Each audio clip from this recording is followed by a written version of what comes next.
Encore une question dans le public, oui? Bonsoir. Pardonnez ma question pessimiste, mais elle est aussi pragmatique. Vous avez parlé à plusieurs reprises des progrès que représenterait l'entrée en vigueur du traité de Lisbonne, mais que se passe-t-il si les Irlandais disent à nouveau non?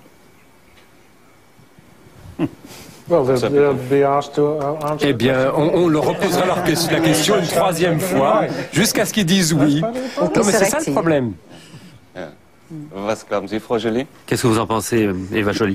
Je pense que la crise économique les a tellement durement frappés que l'arrogance qui les avait fait refuser, ne pas comprendre leur intérêt, change la donne et qu'ils ne rétoqueront plus. Je ne pense pas. Oui, mais voyez-vous, ça c'est quand même un message assez particulier. Si vous parlez des Irlandais, vous parlez de l'arrogance des Irlandais, c'est quand même un peu fort.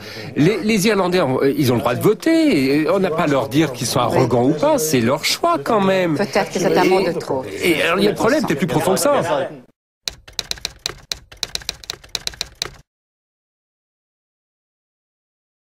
Les 2/3 du site d'électeurs de Figaro est rempli par les électeurs du Front National.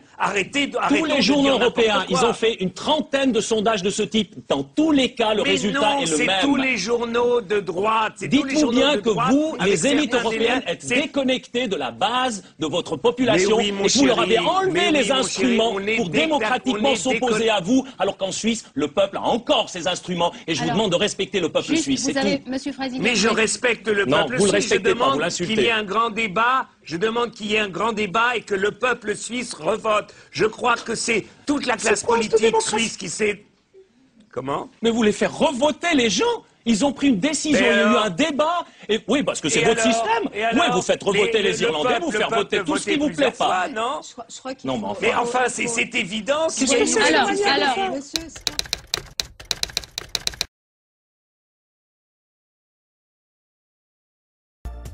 faut-il laisser sortir la Grèce de l'euro si elle le souhaite? Absolument pas. Ce serait ruiner tous les investissements que l'on a placés dans ce pays. Je ne parle pas des investissements bancaires, ça c'est les risques du métier. Je parle de l'investissement politique.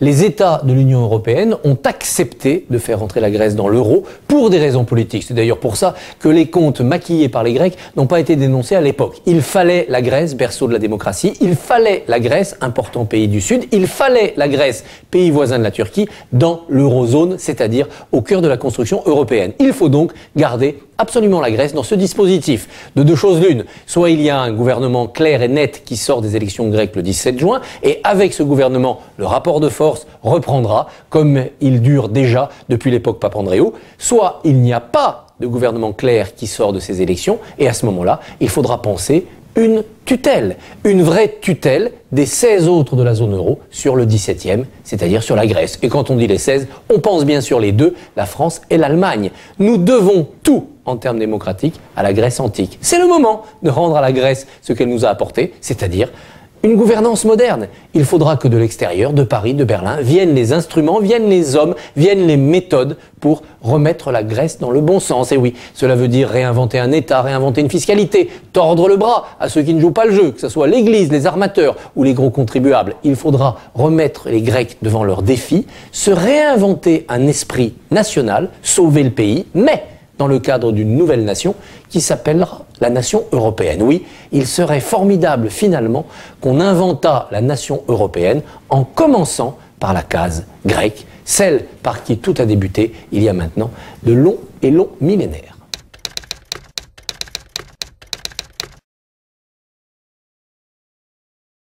Quel est l'objectif?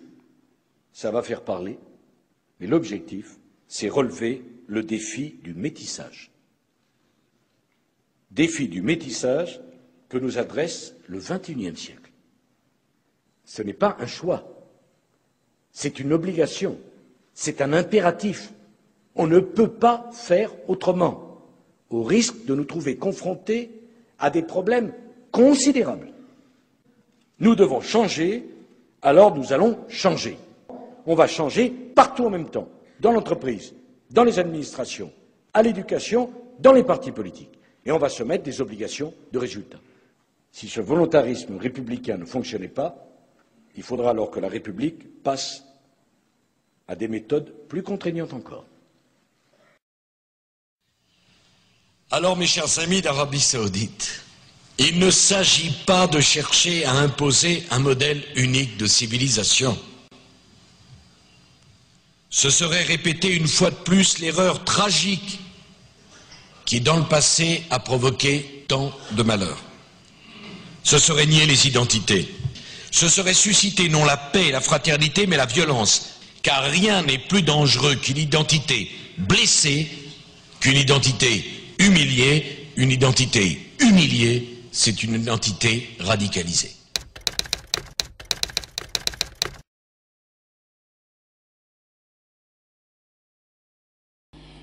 Mais laissez pas passer. Et l'urgence, c'est qu'il va falloir finir par tomber d'accord pour dire les souverainetés nationales ont dépassé leur stade d'efficacité, elles entrent dans la période de la nuisance.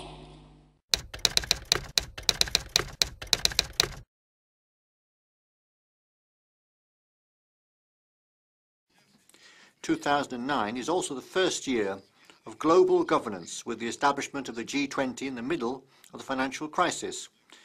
The climate conference in Copenhagen is another step towards the global management of our planet.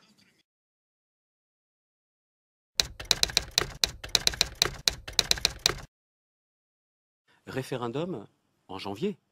Mais la Grèce et l'Europe ne peuvent pas attendre. Non mais c'est pas gênant de demander l'avis d'un peuple, je le redis, c'est un problème de principe. On ne pourra jamais dire que c'est gênant de demander l'avis d'un peuple, mais il y a un accord européen qui engage tous les Européens. Et c'est un accord pour sauver la Grèce, et c'est un accord à laquelle la Grèce est partie. Cet accord n'est pas imposé à la Grèce. Je crois qu'il met surtout la Grèce en péril.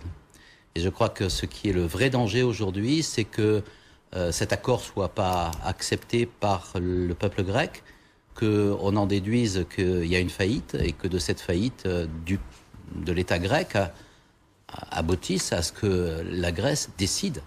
Mais alors c'est elle qui le déciderait de sortir de la zone euro. La seule chose que je peux vous dire, c'est que si la Grèce dit non au référendum, ça veut dire qu'elle a en tête de quitter la zone euro. Il n'y a pas 36 solutions. Et si elle quitte la zone euro, ça veut dire qu'elle revient à l'ancienne drachme, ça veut dire une explosion des taux d'intérêt, une faillite pour ce pays, sans pour autant qu'elle puisse dire « je ne payerai plus jamais les dettes que je dois aux banques ». Je ne payerai plus jamais les dettes que je dois aux banques.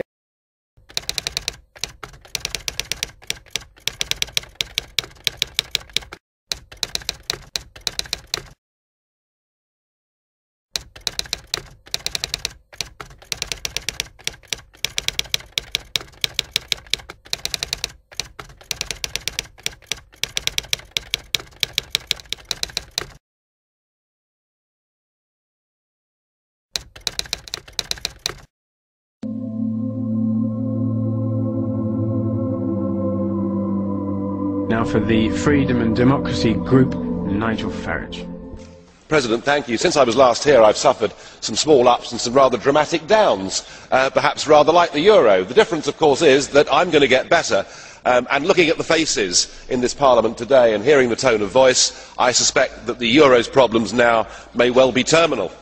The folly of your policies has already blighted the lives of tens of millions of people in Europe, and it now threatens to blight hundreds of millions of people. This whole project was based, of course, on a lie, as Mr Van Rompuy has admitted. It is perfectly clear that economically it doesn't work. But interestingly, politically, it can't work either. Nobody ever gave consent for this project. There is clearly no such thing as a European identity.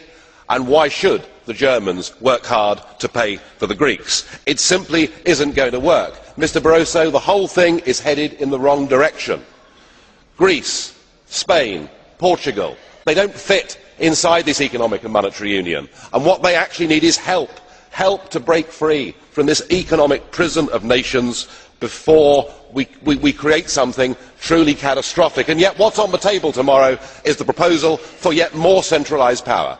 The very people that have put Europe in the mess that it's in want more power for themselves. They want to compound these errors. If you go on down this route, you threaten not just the economies of southern Europe, but you threaten democracy and peace itself. We're at a crossroads. We need to turn back. People need national control over their currencies and over their economies. This isn't working.